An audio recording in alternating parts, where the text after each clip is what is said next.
ndenge nini akomaki na maboko ya kokangama bakoselaki ye makambo mpo na bato balandaki biso te lisolo ezalaki te ayaki koretire mbongo na agence moko na monga fula kuna tango akoti na taxi oyo ya luwaki soko loué taxi express normalement okoki komata na moto mosusu te chauffeur ayebisi moke te mama moko azokota akokita kaka wana andimi bapusa na bana moko ya mike mibalo te bavanda kaka na nsima bayabi non ngai na loué taxi express ndenge nini yo okomi komatisa bato ote bazokita na bango kaka na reo liboso oto soki bango bavanda liboso bavandi bana wana bapusa na moke bafungoli portière bamibwaki na balabala bagangi balingi baenleve biso boyebi bino moko makambo ekoleka na Kinshasa sikoyo ya kobungisa bato ya kolimwisa bato ya koboma bato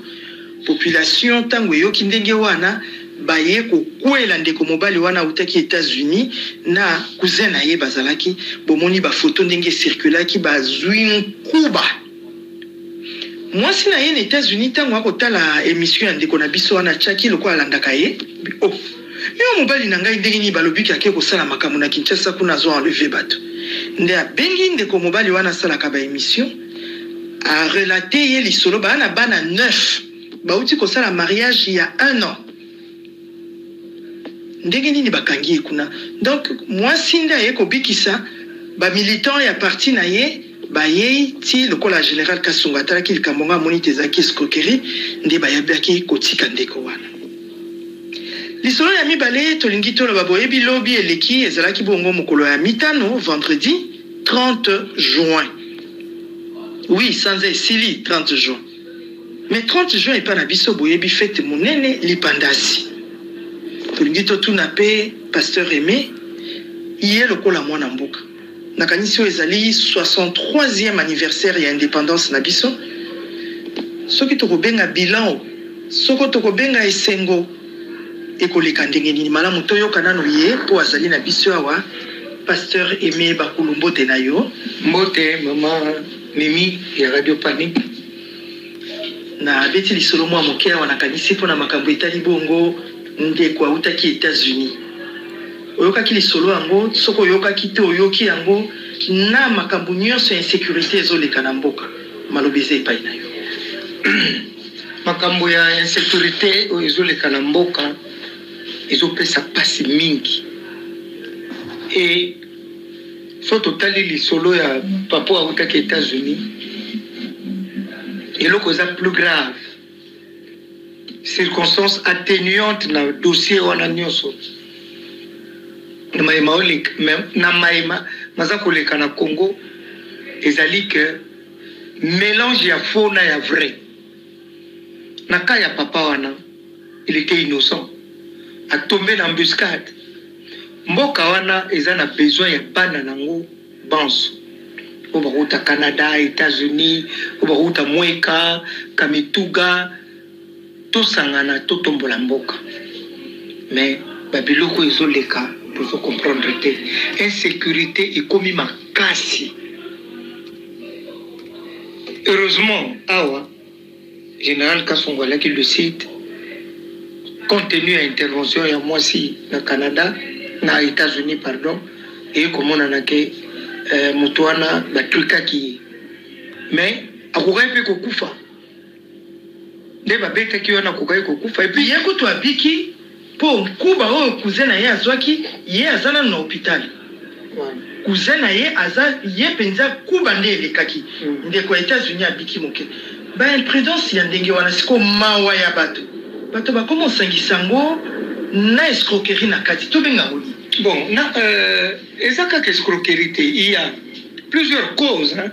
Mais na domaine ya mabe escroquerie ba règlement de compte lelo oko utapoto okomi na kin mutu moko atali kaka boye pour une raison ou une autre a créé le problème moko boye et soki ba autorité baza lucide te ou soki ba autorité bazui pe tenter parce que bato bakoya bongo fule koya babeki pe babomio bakati même machette mais biloko tozoyoka ya ba vente ya ba organe makambo wana eza ya solo ndenge bandeko bakolimwa tomoni ndeko ya foto ya ndeko moko ya mwasi ekocircule baluki eboyeti bazwi ete mwana moko ya 14 ans bakoluka bakomona te kaka ndenge tokoyokaka te bavente ya baorgane ezocircule osoyoki makambo yango nayoki makambo mingi nalandi yango mwa mingi parce que apparemment eza babande moko organisé baza koenleve bato na ba 207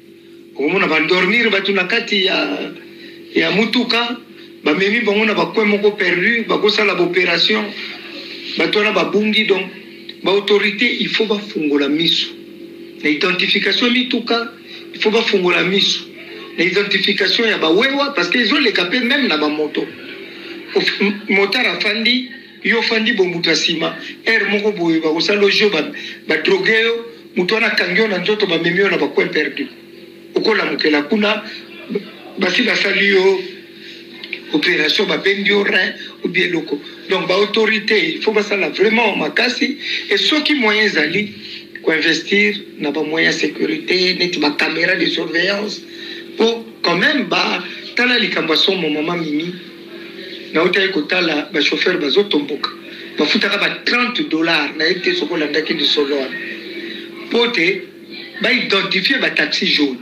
na Kinshasa.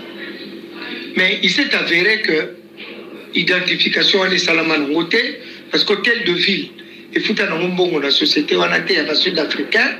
Donc bato bapesa $30 identification taxi jaune ekoko yiba mutu bakimi moyen baidentifier yango eza te.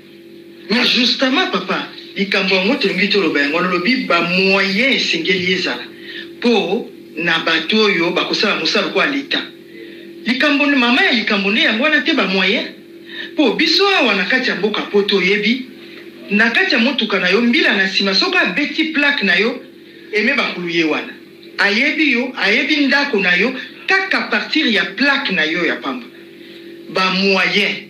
Est-ce que l'État azali na bamoyen penza pour na lutter contre likambo wana po ezosenga bamoyen outi koloba ngo normalement l'État il faut s'investir parce que niveau makambo ezokende bien te.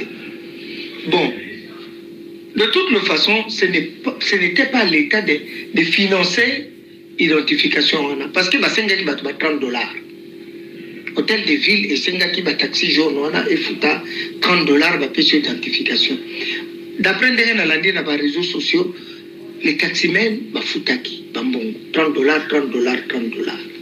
Mais maintenant il fallait hôtel de ville efuta société wana esalaki mosala wana efutaki te ba $30 bapesaki nani. Mais certainement bafutaki na hôtel de ville. C'est que hôtel de ville à son tour il fallait afuta société wana pour sud-africaine pour ça la base de données d'identification. Donc le fait que bafutaki bangote société wana bakenda na base de données na bango alors que soko tali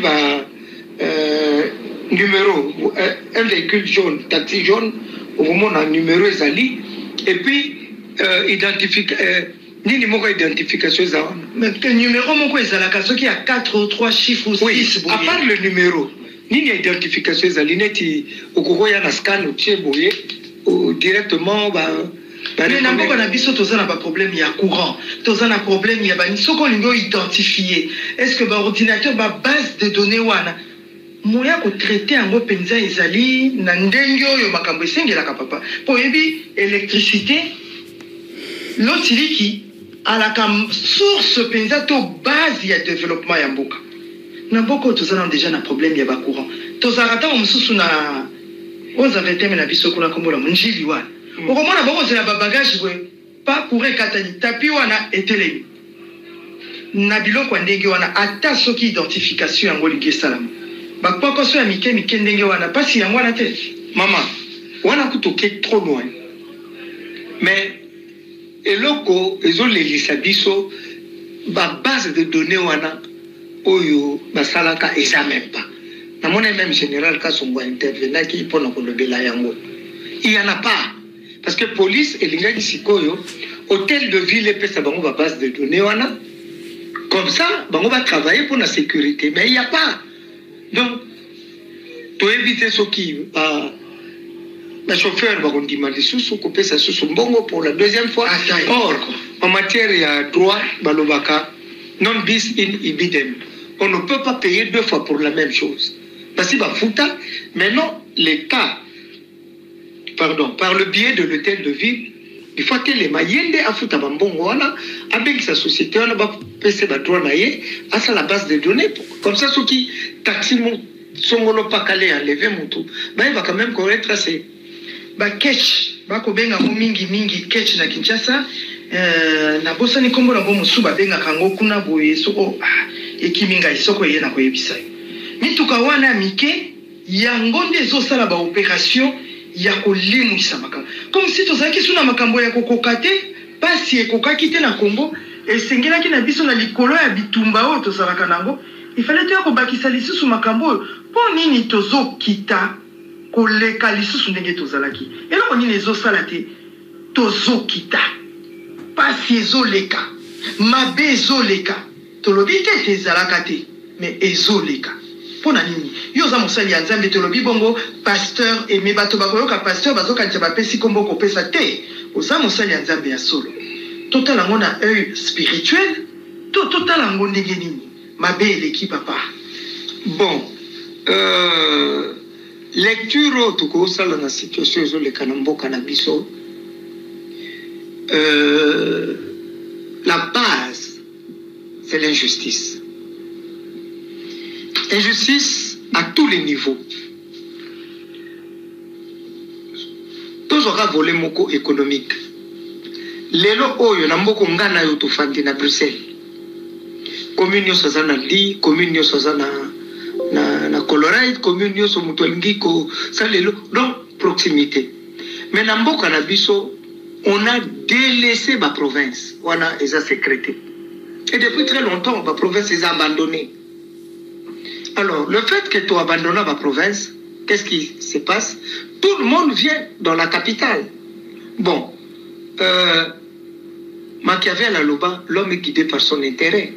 Moutounio Solaire à la province. On est plus de dans la capitale, il y a plus de 15 millions d'habitants. Mais l'État a fait la mission qui fait quoi? Bon, le nom Nathalie qui sur l'internet, ma force, ma service à sécurité. Bakangi un capitaine na Moutunaye toujours na baketch balinga qui va enlever fille moko soki femme na Kinshasa ete sokolanda ka nalandaki yango ya zane lamba jaune voilà bakati mutu akolo bakati zoka mongo na voilà mais c'est trop grave, c'est trop grave. Alors na batu l'état batu l'état azope ça confiance pour la sécurité, pour la sécuriser la population. La population. Et cela est arrivé parce que, il n'y a pas de contrôle. Parce que, maman, na cours ya sociologie. La cours de sociologie, balobaka. Héritage social et se transmet par la socialisation et les sanctions. Bon, pour sanctionner, il faut tout un système et ça d'abord clair. Or, awa touti ko évoqué na yo, ezoe banate le vrai ou le faux. Mutauti les États-Unis aye ko sala makamna ye, il circule librement, ba créer problème, ba tout moko ba ye ba mibwaki et puis ba kangiye. Na full interview ba pétier pene ba bomaye. Donc to comme la situation moko, mais on ne peut pas désespérer. Et ça la situation moko vraiment il faut que sambe la mingi pour na ba autorité mboka wana, il faut que sambe la mingi pour la population parce que na ba autorité, na population, notre peut ça cas. Muto azali soki capitaine, c'est-à-dire un officier de l'armée, azoza na ba coup en le vakabatu parce que les basala qui bakete na motuka, ba ko mona na ba pistolet, l'état pesa ye pour sécuriser batu, il a profiter na mon abus de pouvoir abana ko enlever ma fille. Alors tout ça, tout côté na kata confusion moko terrible et chaque fois qu'on va nous kangabatou, il y aura toujours des gens qui trouveront que on en fait un peu trop, tracasserie. Bon, moi je peux justice fonctionner pour nous aider. Naba ni non bon, nous sommes tout désespérés, mais il est temps que les Congolais se mettent ensemble. Ma paix est à la ma paix, bolam est à la bolam.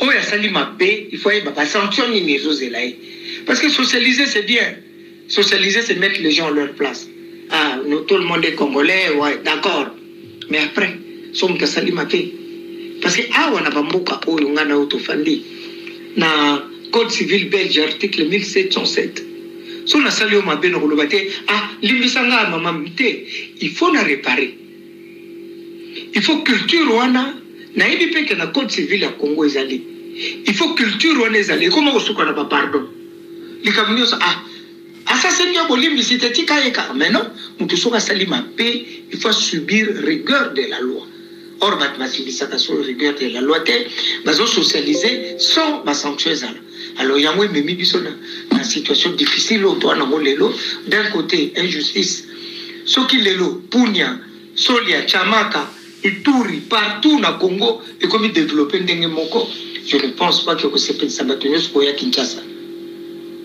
mais soki déjà na Kinshasa ça bongo na ba province kala ndenge to mona na ba Kivu ba bomi village mobile ba leki et comité na Kwamut et comité na Mbakana et comité na Menkao et comité na place oni na Maluku alors Maluku c'est Kinshasa non on n'est plus personne n'est en sécurité dans cette ville papa na yoka ki oloba ki eloko moko awa te bato nyonso baye ko mibwaka na kati ya engumba ya Kisasa mpo na koluka survie ngai yo na koloba no nakolaka na tango ya Kingabwa oza mwana Kisasa oyebaki Kingabwa 18h mwana moke na balabala zate attaque mineur soko oza mineur Kingabwa ekuti yo na balabala balokoti yo ngai nakoni na tango oyo bato bazalaki soko wuti mboka po kota Kinshasa isengeli bayeba okei epa nani kosala nini mikolo nini papa epoko nakoloba na yo iPhone ezalaki te oh femme seule avec wifi ezalaki te makambo wana esalamaka sans internet boko lelo ndenge modernisation ezali internet ezali eloko nini ezosenga Kingabwa ezonga eloko nini ezosenga ko répertorier bato nyonso bazokotaka wana na ba moyen oyo tozalaka na kote o lelo tozala ngo malubumboka yo maman problème nazozonga toujours na sociologie Kingabwa wana banoko benga on attaque mineur à l'époque c'est-à-dire que mineur nyonso bandai ko se retrouver na libanda à partir à 18h motukane banoko leka banoko kangaba mineur bon à un certain moment on nous a fait croire qu'il faut battre base à la libre mais non on est tombé dans le libertinage lelo komona na 23h mwana il y a 6 ans zoleka na balabala mais ce n'est pas possible ce n'est pas normal comment on en est arrivé là et cause à la bongoté parce que mwana aza mwana na mona ga awa na poto bana na biso donc so a uti classe à côté ndako 20h30 au lit il faut lala bon bana wana lobby ba okende classe ti 23h batindia que nous sommes à mapa mwana 6 ans nous fragilisons nous-mêmes nos enfants alors là on va enlever et comme ils sont problème donc il faut l'État parce que là c'est une charge de l'État. L'État, il faut saisir taureau na ba corne. Kozongi sa ba système wana pour respect son. Et puis, oui, Congolais sont libres à kotambola tegali, mais on doit savoir qui fait quoi mutubo ya zo kende wapi. Bon, ba moyen oyo za ko évoquer modernisation. Tokozo kaka côté mabete, c'est pas la modernisation qui nous a tués. Mais nous sommes en retard pour nous suivre l'évolution de Makambo. Parce que les lona ville de Kinshasa, il fallait ma caméra et ça là partout. Où avait ma caméra? C'est ça le problème. Il fallait souci à toi là, un ordinateur. Mais déjà un problème à courant de mon baki. Il fallait un ordinateur. Mutumoka fandi boye azana 5 ou 6 écrans. Azotala na balabala luozi, masimanimba, oshwe, lokola makanda kanda, India, Loja, Dibaya, Popoka baka mangai victoire. Et loko ni ezole kawana. Mutazo landela.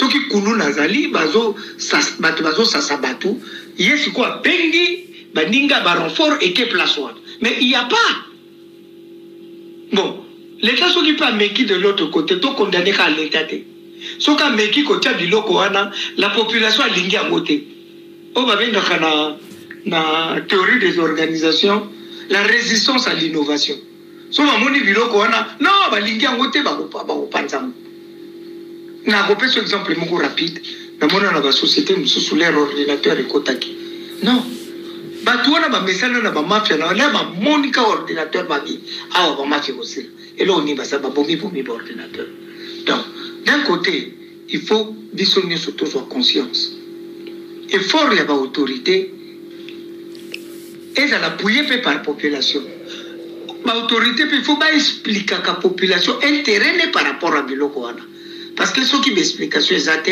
ces gens-là quand ils voient ces histoires-là ils se cassent nayebite soko oyebaki mouvement moko eyaki oyo ezalaki kanyama kasese bakomema bakuluna kuna bakende kolona masango ekenda wapi ezalaki mouvement moko epesaki quand même moi espoir te balingi basilisa makambo wana masango yango etekamaka esukaki toyokaki ebimaki epuis bakuluna wana tomoni na baécran bakomi kolela place bamema biso tokangama awa eloko moko ezoleka lisusu te et si la paix bongo il sera quand même une bonne idée.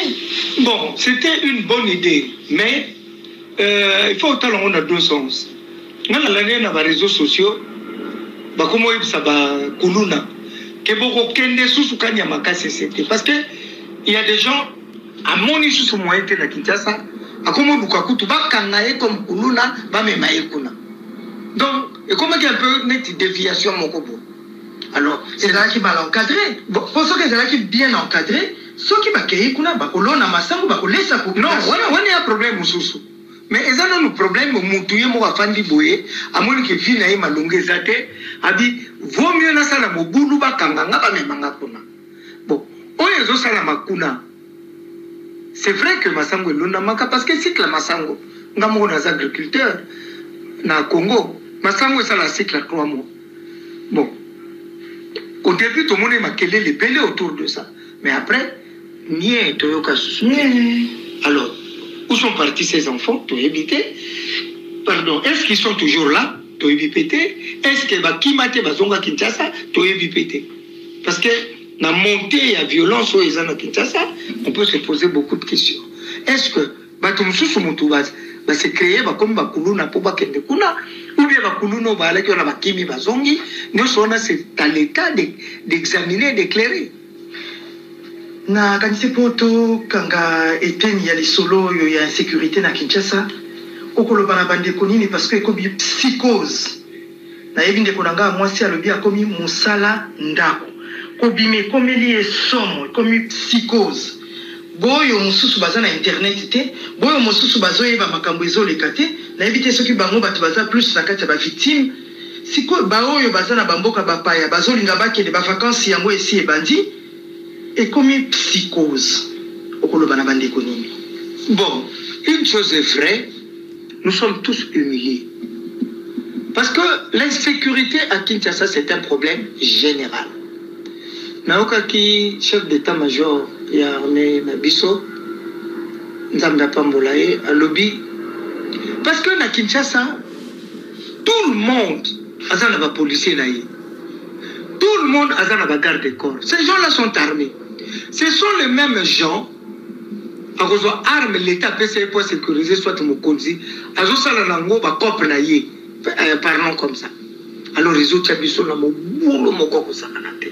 Mais chef d'état-major général a soit quitté à lobby que après ce qui dit ça à lobby ba tu baza suna ba droite mutu nyoso à lamuki kaka boya comme la bagarre du corps il faut pas mettre un réglementaire moi il y a pas longtemps leur marche moko salamaki o bakatu tumbi ba salaki na ba fayolo moi j'ai des vidéos na routine de l'eau balle perdue moko et yako kota na lo pango na ngana lemba balle perdue batindelenga ba vidéo et utaki wapi to éviter bon n'ebisaki ba moba benga ba policier souci at moko za plus près ba ya quand même ba identifier ba loana peut-être bango ba koyeba so que utaki wapi na ebi pe suite donc toza na insécurité.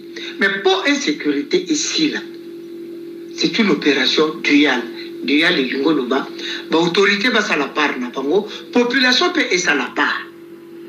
Les Rwandais sont aussi conscience. Bisonioso, je pense que ça l'a bien son. Bandeko balinko kende Kinshasa siko na Londres bazali na France bazali na Hollande Belgique bakende na bango tindi bango ba banga te balongola ya molimo ya psychose. Bon mama omoni mboka wana tolo ba pe makamndengeza banda tozala parce que lelo tozolo ba kuluna mais l'air biso tola ba na mike place batongi stade kala et alaka Pongabi wenza Pongabi babala lope balaka wana na ndenge na bango na air wana banocha batu batungle na ete so uza usera très bien na kombo na tungle na otango sous lelo non et là ville to kola nango to ko epe ko abandonner yango te mais il faut ba solution ça na ba autorité na biso photo bukaka ba solution na zo ba na air wana il y avait phrase on na tikala na mutilelo il y avait un général Elese le bâti gouverneur à ville ou bien commandant, je ne sais plus, à l'OPI, à l'équipe la TV. Abiba, balade au Sakanabisu. Mais le pouvoir ne recule jamais devant l'oppression. Donc, alors, bateau va diriger ville à Kinshasa. Je sais que ce n'est pas facile. Mais ça l'a vraiment fort. Ça l'a fort. Ça va phénomène. Parce que, tu sais, Limbisanga lelo nazolo bamingi sociologie. Na sociologie, un animal disparaît quand sa niche écologique est atteinte. Or, na Kaya Congo, niveau d'insécurité que comme la niche écologique est atteinte. Donc on disparaît. Parce que mutumo kwa ko lo bakena na sécurité azaki. Donc, eza elo komoko soki ba autorité kala balonga kango, ba autorité lelo pe bakolonga. Eza question de volonté. Tondi biloba so boko landa biso botondi to sini na papa aloma na nzela masini ape misabiso na mwa loyembo oyo bongo sima tozongela eteni na biso ya mibali qui ezalaki bongo 30 juin indépendance chacha papa Aimé bilan ezali 63 ans et anniversaire ya indépendance ya Congo mais bilan ezabiso te ngana botama après indépendance. L'indépendance, c'est ça la même amboka na ngana na bota mate. Mais lelo mama mimi radio panique talanga pi. Souke tondi pembe na mutu na za suta na suki. Donc normalement après 63 ans il y a indépendance pays na biso ngai ko se porter mieux. Tongo za la bien ba biloko tozomona tongo ko leka yango. Lelo et là, que pesa mawa, maman Mimi, que ça a 910 partis politiques. Mais quelle est la valeur ajoutée des partis politiques wana na Congo? Quelle est la valeur ajoutée? Il y avait déjà en 2010 plus de 243 églises limitées entre première et 17e rue. Quelle est la valeur ajoutée de ces églises dans le Congo? Maman, au moins Mboko Tozali Belgique. Qu'est-ce qu'ils ont fait? En 1830, l'Imbisangambalo n'a tiki sociologie dans côté de l'histoire. En 1830, il y avait la révolution industrielle ici. Elle va commis idée la bango et là qui produire, usiner Babiloko bazo produire. En 1868, il n'y avait pas un seul parti politique. So yo yebaki yango na Belgique parti politique il y avait pas babunda ki nan balonga nan mzala na 1868 c'était la dernière famine en Belgique. Après tout le monde avait droit à ces 3 repas. Après leur mutu nyoso bandi kulia babibo sikoto salani ba ko créer un parti politique ozola na mama mini biso to kamati mutu to tena se. C'est ridicule, 910 partis politiques. Mais pour quelle valeur ajoutée? Papa, na yoka ki kutu ba mususu ba pesa ki bango soki homologation soko nini ba lobaka ba décret ya ko rendre bango officiellement ba banda misala bazu yango en une semaine bango nyoso bazu yango mokolo donc bokoti ba pesi yo bokoti ba pesi yo mbongo na yoka mais tout y a une valeur ajoutée et années. C'est tout nanano. Ndenge balobaka mwana soso atonda kanzungu te. Tant tozozala na ba autant de partis politiques et tout na bana kisasa na boule nini. Mais maman, oyebi na langue na biso Kikongo. Bila bantu bila buzoba. Bila bantu bila buzoba. Soki bato bazepele buzoba pezepele. Na kaya Congo bila zi parti politique bila buzoba. Parce que ba pota na bango na bango. Heureusement na la na parti. Et quoi? Ba pota na bango na bango. Donc bila zi parti politique bila buzoba. Alors otala oya lobby pour leader bo lobby et baza ko distraire la population au point que bato bazo kufa ba hôpitaux ezati tozana bitumba na est au moins député moko aye azo senga ba légaliser oya ko bala ba sebele polygamie et vraiment oye ko discuter makambo bongo nesiko bato bazo olosenga bato ngaba ba l'hôpital basala yo zo senga mibali baba la ba sebele. Et pourtant, député, oui, député, il était avec nous ici. Il bien, me faire polygamie. Il bien que pour société vende bien. Polygamie, voilà. Foyer. Voilà. Polygamie, bien. Bon. Donc, pays où on a 63 ans, bilan. Il n'y a pas de bilan. Parce que sur le plan politique, tout le monde a évolution. Sur le plan économique, tout le monde a avant indépendance. Au monde a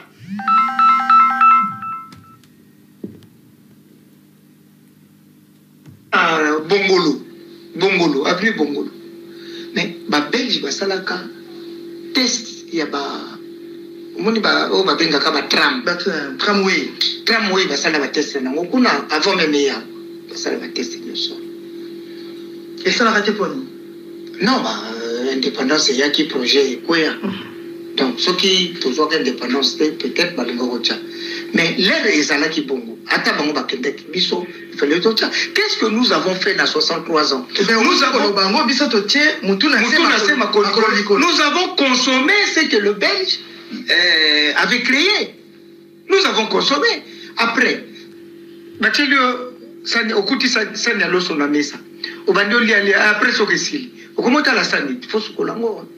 c'est ce qui nous est arrivé après 63 ans. Nous avons consommé ce que la Belgique a produit au Congo.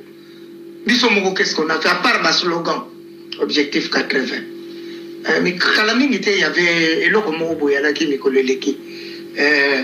après objectif 80. C'est un chantier. Donc, toujours géré par ma slogan. Mais non, il faut tout gérer par action. Tu vois qu'il fait 100 jours. Hein? Oui. Projet 100 jours. Dans 100 jours, il fallait tout soit. Oh, on a dit Jamal. Je suis innocent. Je suis innocent. Bon, Kenda Boye. On a dit même pas ce que ça va faire. Bima, toi. Toyoka qui Jamal Peba Bimisa. Bon, ça, caméra Bimi Jamal Ndatikala. Bah, le foufou de même Mbadi. C'est ça le problème. Maman, tant qu'il n'y aura pas de sanctions, le pays ne va pas avancer. Bon, comme je vous ai dit, le problème, tout se ramène à la politique. Moutsoka Sali va dégâts, au lieu d'être civilement responsable, il y a un acte naïe, au lieu de répondre à un acte naïe, il y a toujours la même politique qui agit. Oh non, va salir pona boy, faut batikaye pona boy. Soli batiki était batuné bako tomboka. Mais non, il faut nous batunio soba, il faut le bien commun idéal. Notre bien commun idéal c'est le Congo maman. Total en a intérêt à Congo. Moutosoka sali Congo mapé, il faut pas sanctionner. C'est ça le problème. Donc 63 ans maman, tout se fait la bisote. Non, on a moni bande roba ko tinde la fête il y a pendant on est à folklore, ça le yenge wana. Il y a rien. Il faut de tout zonge la moussala. Mais malheureusement, les quelques Congos. Parce que les noms Moussala Etikali, les Bissanga. Moussala Etikali, la Congo politique. Parce qu'on a dit que ceux qui les locaux ont une députation, 21 000. Mais entre ta biso mutu tozokende na ndenge na biso kobunda-bunda omona bu okweli bu balande nio batatu okoki te okangi donc mosala etikali kaka mais ce n'est pas normal. Il faut équilibre, il y a trois choses dans la vie. Parti au Witi Koloba, il y a 910 parties. Et ça va partir alimentaire. Maman, ils ont l'alimentaire, ils ont l'alimentaire. Ils ont un chef. Dans chaque partie, gourou, bon, non, le gourou, c'est bon. Chef, mon Kwazali. Et puis, la Simane, va tout Kwazali. Au coup, on n'a rien contre le chef. C'est ça le problème, tout ça. Tu comme une fana. Oui, si. Voilà. Voilà. Et c'est pourquoi ce ne sont pas des chefs, ce sont des gourous. Maintenant, je le confirme. Parce que non, devant un gourou, Batoulé va réfléchir, ça va dire. Ils ont la gourou religieux, ils ont la gourou politique. Oh, il y a que le bayango. Dites amen. Soka sali mabé, dites amen. Donc, on va dire voilà, fin du macaque. Alors, un peu net, fayol ou taillol. La théorie des organisations à l'Obaki, ouvriers, il ne faut pas réfléchir. Et on les amène dans ce système. Voilà. Ils ne réfléchissent pas. Si ma chef n'est à Tassali Mabé, en prison, je vais comme gang. Tout le monde population na biso lelo na Congo, c'est fait exprès. Bato batangate, bato ba mela masanga ndenge balingi, mutu akokende musala, meti 22h azana na bar. Donc biso ezalaka tete tokuta na lobby fona la lobby na kosala. Kuna okoyoka mutu moko aza pressé te pour lobby ya kosala. C'est fait exprès? Bon, ce qui me sale, c'est créer la RDC. Au moins, on a dirigeant et pays à mais au moment où le président de la République, puisqu'il ne peut pas travailler seul, le ministre ne peut pas travailler seul. Ils doivent avoir des collaborateurs. Bon, yo, Parouchayo, l'huissier, on a créé, je donne un exemple comme ça. Mais l'huissier a un papier. Chef de service a un ordinateur. Mais à la fin, qu'est-ce que nous faisons? Les pays n'avancent pas parce que richesse en bok les amis.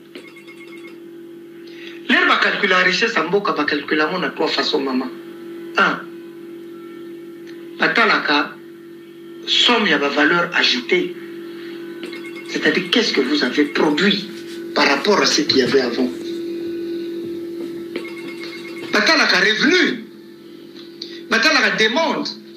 Mais l'autre demande, il y a Congolais. Toi là, il y a un téléphone. Demande à les Congolais et comment Western Union. Bato nous sommes na auto na baba. Au moins mbongo mingi ils ont na code. Donc, il suffit aujourd'hui l'État a créé l'emploi. Les particuliers congolais va créer l'emploi. Parce que les emplois sont créés par qui? L'emploi, il y a qui par exemple? Libanais, Indo-Pakistanais. Mais il n'y a pas même de riches congolais, il n'y en a plus. Les Toronoko là, ton nom a un immeuble 6 étages, Lusakivana. Tomoni nani Dokolo. Tomoni lelo batwana bazate. Lelo comment les Libanais, les Pakistanais, nous on a disparu. Les Congolais ont disparu. Il n'y a pas eu transmission de l'héritage social. Il y a une photo ça là tout pour reprendre la situation économique en Bokanabiso. Faisons-les ensemble. Ça ne sert à rien tout bunda nagabiso nabiso. Souhait n'angelaka pour se mettre ensemble tout tongamboka wana. Mais malheureusement na bakane ki ozoloba oyo toyoka ki kam moninga na biso aux États-Unis. Certainement il avait des projets. Il arrive à Kim, bah ça lié moi, bah truqué, bah ça lié moi numéro mon bouillé. Parce que na Kim il y a tout. Moi j'ai été à Kim dernièrement au mois d'avril là. Ben, j'ai vu un monsieur qui s'est présenté comme un grand chauffeur. À Tamboli na mutuka na bazelo. Première vitesse à Tamboli na longtemps pour moteur et bêté. Tout ça ce sont des problèmes tous au putain. Au Koye Bate, ce qu'on a besoin de maçon, nous tenons ça comme maçon. Ce qu'on a besoin de menuisier, tout le monde sait faire des chaises, fabriquer des chaises. Il faut tout ça ordre et ali, il faut tout reprendre priorité et à l'école. Il faut que les gens soient formés.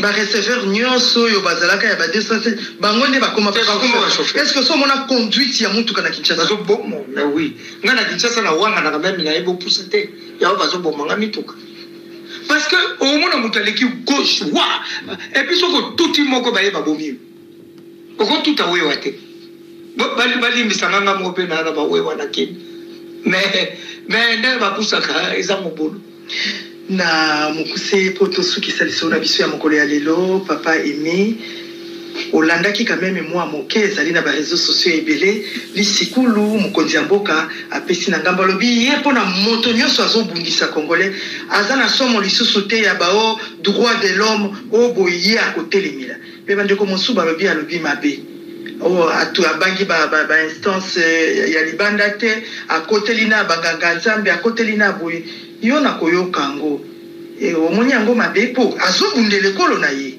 alobi moto nyonso ya kozinga asimba Kongo ya kobanga tete o droit de l'homme to boye alobi mabe bon limisanga maman nani moi je pense pas que alobi mabe pourquoi parce que Poutine a oloba ndenge moko même Biden a oloba ndenge moko Macron pour na ba français a oloba ndenge moko. Alors, exception est la cas sur qui connaît Congo la lobby. Parce que bah cas où il toujours vivre na Congo na maman. Même quand on boka lembi, akende na Luanda mabe, akende sangana na ba EAC mabe, ba tunyo so ba usala ba coup contre Congo. Akocha mutu wapi. Bon. Ba Congolais mingi toyoka ki bazolo ba non, lobby bongo il fallait le bela ba Rwandais. Mais justement ils appellent à ça la lobby. Trop c'est trop. Oh nyosoko ça na mapena congolais sikoyo akota la sous droit de l'homme. Pourquoi faut pas bomaka ka biso? Biso to go réagir ça kate. So to ngo réagir oh non, il faut to l'accès que tout sambelaka, il faut to l'accès que tout sage. Mais non. Nga omoni limisanga na zongo sur la sociologie. Bien que les économistes balobaka la perception est sélective. Ce qui est événement moko ya li mutu na mutamona ka oya kokomona mutu na mutalo bakape oyo ya kanisi keza bongo mais ngalera lobaki bongo version nanga yango na bimise lieu que amoni que trop c'est trop batambusi ye petro papa bato akende gauche akende droite akende boye bato oyo ya zo kende zo ba aider biso même EAC wana et ça nous apporte quoi chichi bakoya bote to bundisa to bengana ote totelemi awa boya koto ote bango pe ba alors nyonso na même mokonzi lembi so mokonzi lembi biso pe to lembi donc to éviter yenda za liboso mais il faut congolais tous se mettre ensemble to résoudre le problème wana parce que le problème on c'est déplacer même na Kinshasa to repère ça d'exemple donc éviter nous pouvons disparaître. Le peuple belé disparaît ça, maman. Mais il y a d'Amérique, bango mutu balaki na États-Unis, wapi bango. Le to koma komona ba mindele na bazolo milai, bango na États-Unis. Mais qu'est-ce qui dit que ça coûté ba on sala biso na Australie pe na yoka kaiza mboka mindele. Mais oui. Mais oui, bateau yo babandaka Australie eza bateau bazawa na non. Le lobby mo ko Australie ezali. Reine d'Angleterre. Bakoki, est-ce que ndenge batona basalaka bakoki penza bo bakoki puisque tout le monde en Australie, tout le monde en Amérique, bo dépeuplé bato moko bo epé bomi loni pe. Mais c'est comme ça qu'ils font. Ils ont fait ça en Australie, basalango na États-Unis, c'est ça qu'ils sont en parce que au moins du Congo parce que kato na grâce. Mais leur but c'est de maman déjà en 1980 ba mindele ba comment que race noire c'est une race inutile. Et là, que c'est inutile, vous avez une poubelle. Mais papa, tu as dit que Congo kaka poto wana grâce. Yo lelo ko betela ngali sola minembwe. Minembwe koma wapi? Bunagana ikoma wapi? Lelo to ko tuta tolo te bandeko bavandi kuna bazali kaka bana mama na biso. Po biso bosa na kana pete to ko ganga to minembwe. Bunagana na minembwe. Na bunagana. Nanya yebi suite na ngolelo. Mais yango eloko maman na uto ebisa yo que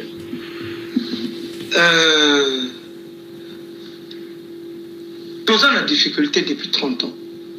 Mais malheureusement toujours sur la solution la direction est bien pour nous résoudre le problème parce que tala et assez makamba memeli biso oh non bunaga les awana bon bango babima mais bino boko tate zone tampon si quoi bango babima biso to tate comme ya banana il y a un sens donc terrain peut côté la vie donc il y a des gens qui sont là c'est-à-dire bino et assez donc comme boka na bino bano babo kende na landa président Kenya abe otoko kende te nandeni nyelo baba banda wa soki 30 nandeni ezalaka donc tous un problème donc problème ya Congo et comme o babenga ka impasse tous o ebate parce que ndenge basala bongo babanga ba kontina bisote et la sala nini non ba yo ko ya na mboka batolobi bisoto ko bimate bino Kenya ba respecta ka ba kontina bisote siko tous on ngobo kama wapi la South African biso peto changer les sources comme to kota la pour nous et alors on South African Development Countries donc quel est la SADC mais on était dans SADC depuis longtemps alors pourquoi baba eda bisote bakoya ko aider bisote lelo donc nous soana toujours il va sous-souter qu'est-ce que nous devons vraiment faire fond ya modèle mais situation désespéré à l'éternellement il faut bisogner surtout se mettre ensemble pour réfléchir qu'est-ce qu'on peut vraiment faire se mettre ensemble on a kitini ok les Kinshasa ba bien sécurité voilà ozonga na pote comme moi na benda difficulté to vendre la kitini nyo biso to réfléchir ensemble ezaka likamba ba autorité il faut ba vanda ba réfléchir na méthode nini ya mugumbe la population exactement parce que opposé comme on voit bien on ne connaît pas le sort des gens de Bunagana mususu wana nini minembu bon ceux qui armé la biso non beaucoup ça te bango pe bakende bon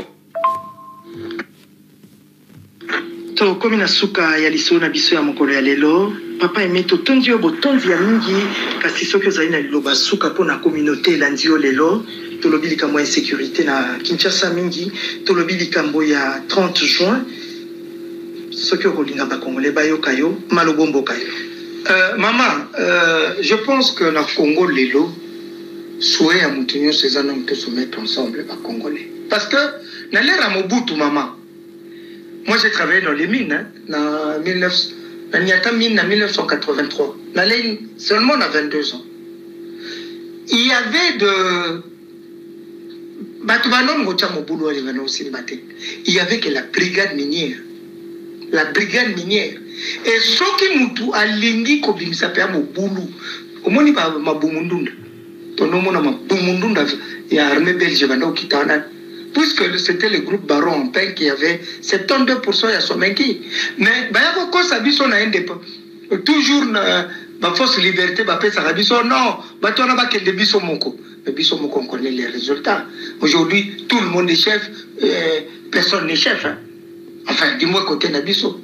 Donc voilà la conclusion pour l'indépendance vraiment bien que ce soit un échec et un moment que les tout ça les bilans il y a 63 ans tout est les mabiso nyos na ba o ba bota makali boso na avant l'indépendance nabiso ba to bota après tout se met ensemble le pays est à nous tout le monde a intérêt personnel bien commun idéal nabiso za Congo za mapambola ba congolais ba dirigeant na ba population papa aimé kulutotondi yo botondi ya mingi ozalaki penza na tango ya kosola na biso nzambalo la mona yo merci